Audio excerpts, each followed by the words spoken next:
तो ये कंपनी अगर कल को मार्केट में आती है मारुति सुजुकी और वो लेके आती है ग्रैंड विटारा ब्रेजा, तो वो क्या ऑप्शन आपके सामने रखती है? आपके सामने कुछ प्रपोजल ऑफर्स रखती है अपने अपने कार के feature, quality, durability, service, after sale service, technology, availability, अपनी ब्रांड, ये सब आपके सामने लेके आती है ना, बताती है ना अपने बारे में सब कुछ। उसका पूरा एडवर्टीजमेंट आता है, पेड प्रमोशंस आते हैं, बहुत सारे ऐसे चैनल्स है आज तो यूट्यूब के ऊपर जो दिन भर बैठ करके कार्स के बारे में ही बताते हैं। ये अच्छा, सारे कार अच्छा ही बताते हैं वो, जो उनकी एनालिसिस देखोगे तो सबको घुमाते इसमें ये प्रॉब्लम है, वो प्रॉब्लम है, लेकिन वैल्यू फॉर मनी है, वैल्यू फॉर मनी है, वैल्यू फॉर मनी है, सबको वैल्यू फॉर मनी बताते क्योंकि उनको मनी मनी मिला होता है पहले से।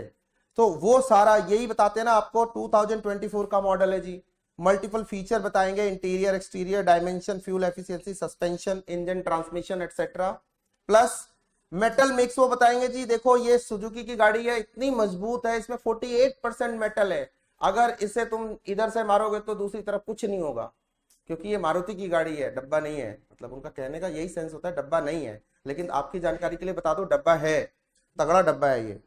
2 इयर्स मेंटेनेंस दे रहा हूं, 8 ईयर की बैटरी वारंटी दे रहा हूं, एटसेट्रा एटसेट्रा। ये क्या है? ये ऑफर है, उसका प्रोपोजिशन है, यही वैल्यू है, यही वर्थ है, और यही परसेप्शन कस्टमर के दिमाग में वो बिल्ड करने की कोशिश, ये वैल्यू की परसेप्शन आपके दिमाग में सेट करने की कोशिश कर रहा है। तो वैल्यू क्या है? एक परसेप्शन है। वैल्यू क्या है? जजमेंटल है।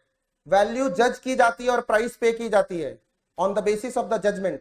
ये कार मैं देखूंगा, इसके फीचर उससे सुनूंगा, यूट्यूब पे जाऊंगा, बहुत सारे रिव्यूज देखूंगा, बहुत सारे लोगों को सुनूंगा, और उसके बाद में एक आइडिया जनरेट करूंगा कि ये कार मुझे बाय करनी चाहिए कि नहीं करनी चाहिए। तो जो आइडिया जनरेट किया, जो दिमाग में परसेप्शन बिल्ड किया इस कार के बारे में, वो वैल्यू है, और जो प्राइस जो पे किया वो प्राइस है। तो there is a difference between value and price.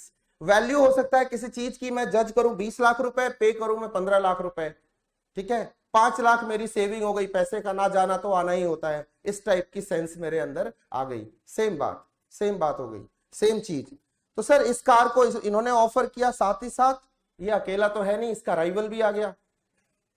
एक दूसरी कंपनी ने अपनी दूसरी कार दी, उसने बोला कोई बात नहीं बेटा, तू 2014 का मॉडल दे रहा है, मैं 2024 का मॉडल दे रहा है, मैं 2025 का मॉडल दूंगा। एक मॉडल अप दिया, ये एडवांटेज है, ये ज्यादा वैल्यूएबल लगेगी आपको। नए बच्चे जितने भी हैं मुझे यस नो में जवाब देंगे प्लीज। ज्यादा वैल्यूएबल लगेगी ये कार देख करके टाटा की हैरियर ग्रैंड विटारा ब्रेजा के सामने, यस आपको ज्यादा वैल्यूएबल लगेगी। Feature, interior, exterior, dimension, efficiency, suspension, engine, transmission आपने मैच किया, आपके खट्टे मीठे अनुभव रहे, कहीं आपको ठीक लगे, कहीं आपको बेहतर लगे, बेटर लगे। This is how we compare products. देखो ना, कार देखो, कार वाले .com पे जाओ, उधर वो कंपेयर करके देते हैं आपको।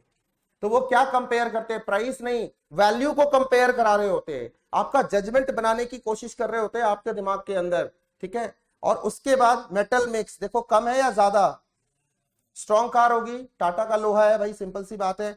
वो 2 ईयर की वारंटी है, 3 साल की वारंटी, यहां भी वैल्यू ज्यादा, और प्लस ब्रांड की प्रेजेंस तो ऑफ कोर्स आज की डेट में मैं बोलूंगा कि टाटा की बेहतर है इस पर्टिकुलर सेगमेंट के अंदर जिसकी हम बात कर रहे हैं। नहीं तो नेक्सॉन और पंच ने सबके ऐसे ही पिछले 2 साल से तोते उड़ाए हुए हैं, सबकी हालत खराब करी हुई है बिल्कुल उस दोनों कार्स ने। पूरा जो भी डेटा आता है हर क्वार्टर के डेटा में टॉप पे तो पहले मैं आंख बंद करके देखता हूं पंच और नेक्सॉन, उसके बाद बाकी शुरू होते।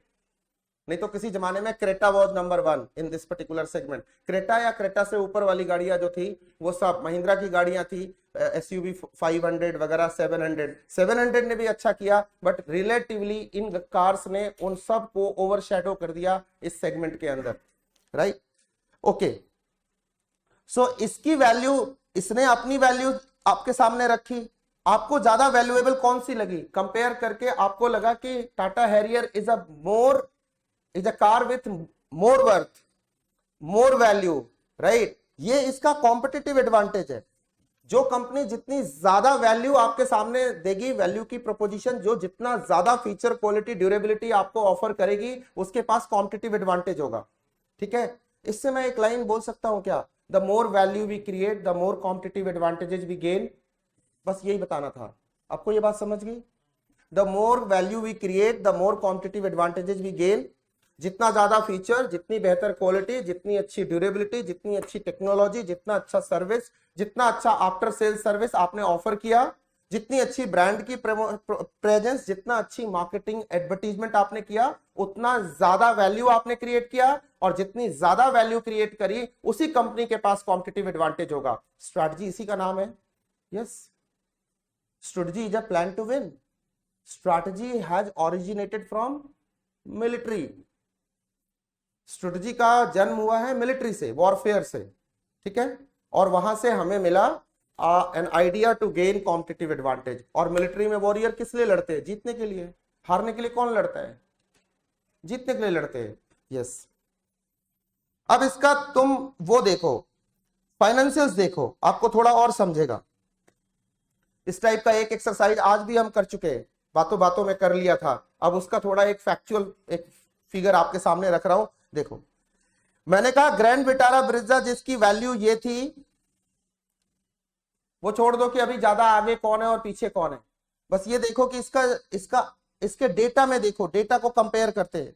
हमने कहा इसे बनाने में 12 लाख रुपए की कॉस्ट लगी, कोई बात नहीं, cost is incurred to create value, cost is incurred to create value, cost is incurred to create value. ये बात याद रखनी है, याद से याद रखनी है।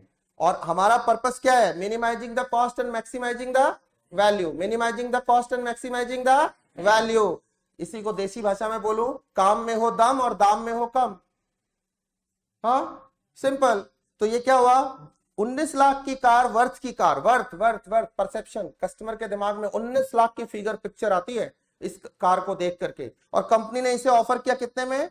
17 लाख में। तो प्राइस क्या पे किया? 17। वैल्यू क्या है? 19। 2 की सेविंग कस्टमर की, कस्टमर मार्जिन कहलाती है, ठीक है। इसके बदले में मार्केट शेयर और कंपनी का मार्केट पोजीशन इंक्रीज करेगा। बोलो यस और नो? यस, यही प्रोपोजिशन है पूरा वर्क करने का, पिलर नंबर 420 का। यस, नेक्स्ट, कंपनी ने मार्जिन कमाया 5 लाख। ये 5 लाख और 2 लाख कहां से आए? क्योंकि उसकी प्रॉफिटेबिलिटी कितने की थी? वैल्यू क्रिएटेड माइनस कॉस्ट, तो कितना हो गया? 7 लाख। 7 लाख से कंपनी ने 5 लाख अपने पॉकेट में डाले और 2 लाख कस्टमर की पॉकेट में डाले, और कस्टमर ने फिर आपके पॉकेट में मार्केट शेयर और मार्केट पोजीशन डाला, ठीक है। जियो ने सब कुछ अपने आपके पॉकेट में डाल दिया था, तो आपने करोड़ों की संख्या में उसके मार्केट शेयर और मार्केट पोजीशन डाला। अब ये डिपेंड करता है, right. So this is what it is happening. लेकिन क्या ये वैल्यू क्रिएशन ग्रिड या pillar number 420 Maruti Suzuki grand Vitara Brezza का अकेला है? क्या इसका कोई कॉम्पिटिटर नहीं है? क्या कोई इससे बेहतर नहीं कर सकता? कर सकता है ना। कहते हैं ना कि बेहतर से बेहतर की तलाश कर, मिल जाए अगर नदी तो समंदर की तलाश कर। यही है बेहतर से बेहतर की तलाश। ये देखो, बेहतर से बेहतर की तलाश करते हैं। अब टाटा के सिस्टम ने, टाटा के बिजनेस सिस्टम ने क्या किया? प्रोड्यूस किया टाटा हैरियर, और टाटा हैरियर में डाले ये फीचर जिसमें आप कह चुके हो कि ये बेहतर है, ठीक है। और एट द सेम टाइम जो मैंने एक मैजिक किया था कि मैंने cost saving technology, R&D innovation किया था, टाटा ने भी किया, और उसने उससे बेहतर कार बनाने के लिए कम कॉस्ट इनकर करी, क्योंकि उसने एक बेहतरीन टेक्नोलॉजी डेवलप की, या कॉस्ट सेविंग, या रॉ मटेरियल उनको चीप मिला, या प्रोसेसेस बेहतर यूज किए, या उन्होंने स्किल्ड मैन पावर का इस्तेमाल किया। Whatever they did, they applied all cost saving strategies, either it was cost reduction, cost control, and in the best possible manner। और इससे मिला क्या? 11 लाख में जो इसने कार बनाई वो ग्रैंड विटारा ब्रिजा से बेहतर थी। बोले तो 22 लाख की कार बनाई। अब प्रॉफिटेबिलिटी बैंड कितनी बड़ी? अब प्रॉफिटेबिलिटी कितनी बड़ी? 11 लाख। बोलो ना, खुल के बोलो ना, 11 लाख। मतलब value minus cost is equal to profitability.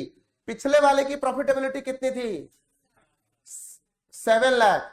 अभी समझा क्या प्रॉफिट और प्रॉफिटेबिलिटी में डिफरेंस है? और अभी समझा क्या प्रॉफिटेबिलिटी होगी तो प्रॉफिट तो हम बढ़ा ही लेंगे। अभी समझा क्या वैल्यू क्रिएट किया तो प्राइस तो सेट हो ही जाएगा मार्केट फोर्सेस में के थ्रू, राइट। तो मेन चीज क्या है? Value creation, cost reduction and profitability. और बाकी क्या है? उसके बाई प्रोडक्ट। बाकी क्या है? उसके बाई प्रोडक्ट, बाई प्रोडक्ट। तो स्ट्रेटेजिक मैनेजमेंट में हमारा मेन कंसर्न क्या है? Cost reduction, value creation and profitability. Profit मेरा मेन कंसर्न नहीं है, प्राइस मेरा मेन कंसर्न नहीं है, कस्टमर मार्जिन है क्योंकि मार्केट शेयर, मार्केट पोजीशन बनानी है, लेकिन वो है बाय प्रोडक्ट ही, लेकिन नजर रखनी है, राइट। तो 3 मेरे मेन कंसर्न है, बाकी सब बाय प्रोडक्ट है। तो अभी अल्टीमेटली देखो यहाँ पे 11 लाख की प्रॉफिटेबिलिटी में से इसने कहा ले भाई कस्टमर तेरे को दिया 5 लाख, पिछला वाला दे रहा था कितना 2 लाख, इसने दिया 5 लाख, कस्टमर माल किसका खरीदेगा, मार्केट शेयर मार्केट पोजीशन किसकी इंक्रीज होगी, इस कंपनी की। डन ना, एकदम डन। अच्छा जी, नेक्स्ट देखो इसने कहा कि चल थोड़ा प्रॉफिट भी ज्यादा रख लेते हैं, क्यों, क्योंकि 1 लाख रुपए बचाया है ना, वो रख लेते हैं थोड़ा। इसके लिए उसने कहा कि price set by the market forces, तो वो 17 लाख की बेच रहा है, मैं भी 17 की बेचूंगा, क्यों, क्योंकि मैं कॉम्पिटिटिव रहना चाहता हूं और मेरे पास तो स्कोप है ना कॉम्पिटिटिव रहने का। मैंने 22 लाख की कार बनाई थी, अगर मैं 18 की भी बेच देता तो क्या हो जाता, तो भी हमारी ही ज्यादा बिकती, लेकिन फिर भी हमने सोचा मार्केट शेयर जरा समेट लेते हैं। देखो बिजनेस का गेम स्ट्रैटेजी, देखो यही है स्ट्रैटेजी जो आप डेटा से देख रहे हो, आंकड़ों में देख रहे हो, नंबर्स से देख रहे हो, यही है स्ट्रैटेजी। थ्योरेटिकली नहीं होती है strategy, strategy on paper on record in the form of data होती है, in the form of numbers and digits होती है, जो दिखती है साफ वर्क करती हुई, राइट, यस। तो इसने इससे क्या किया, मार्केट शेयर मार्केट पोजीशन बढ़ाया और साथ ही साथ 5 की जगह 6 लाख मतलब 1 लाख रुपए ज्यादा का प्रॉफिट भी कमाया। ये कंपनी क्या सुपर रिच होगी, क्या ये एप्पल की तरह होगी, खूब सारा पैसा कमाएगी, मतलब कैश रिच भी हो रही है और साथ ही साथ कस्टमर रिच भी हो रही है, दोनों तरह से इसको, दोनों हाथ में लड्डू है इसके, तो right. So this is also an advantage. All these are advantages earned by Tata Harrier over Grand Vitara Brezza. This is called competitive advantage. तो कॉम्पिटिटिव एडवांटेज किसी एक चीज का नाम नहीं है, ये मल्टीपल थिंग्स हैं, जितने कंपोनेंट हैं उस पे आप अपने को बेहतर परफॉर्म करते हो, that is called as competitive advantages, and this is the ultimate goal of strategy.